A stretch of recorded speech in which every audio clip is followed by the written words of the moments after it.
पहलवान जी रवा सब दंड मुंगरा करी ले तो भोजन करी ले दूध दही घी बादाम काजू हमने के ब्याह सही जा जोगी के जीवन जी ले जा एक टाइम हल्का भोजन कर ले जा सुपाच्य एक टाइम उपवास रह ले जा तो जे उपवास रहियो कर बैसिर हुई इनकर एगो बात कहतनी सांस क्रिया खातनी हम झूठ ना बोली ले कहले जे भैया बाबूजी कहे गए रही है कलकत्ता जूट मिल में नौकरी करते ले बलेटर सिंह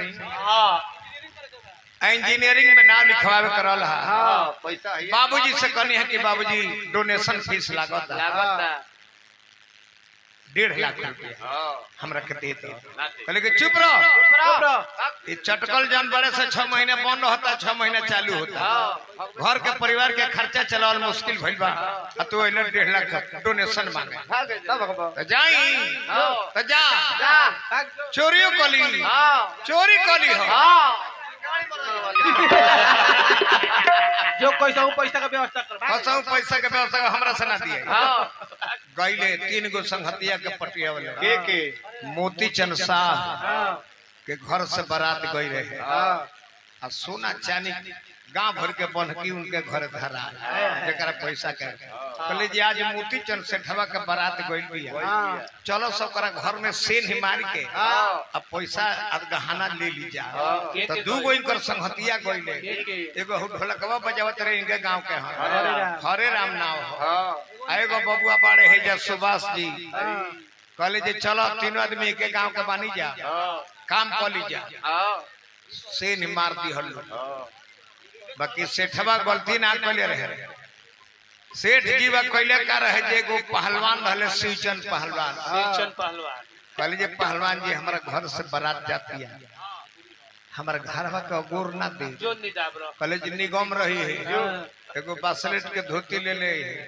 अयोध्या के कुरुता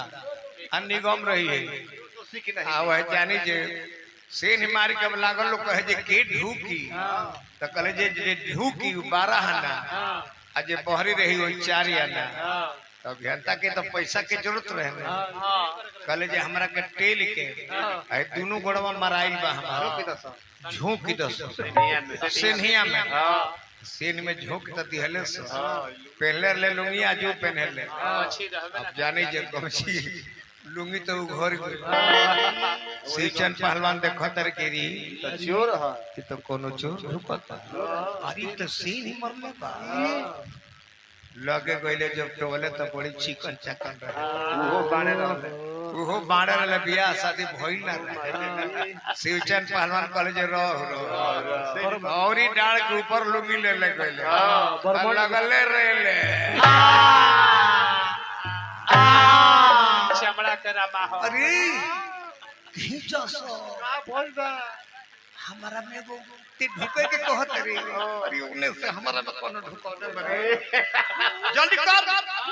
जब खींचले सा तो अब लंगड़ आदमी कितना भागवा अरे भाग रहा है लंगड़ी आ जाएगा रे लंगड़ा बाकी पहलवान कोठा पर चढ़ के ओए कहले जे बाबू काल हुओ ओई है काल ग्रीस रखो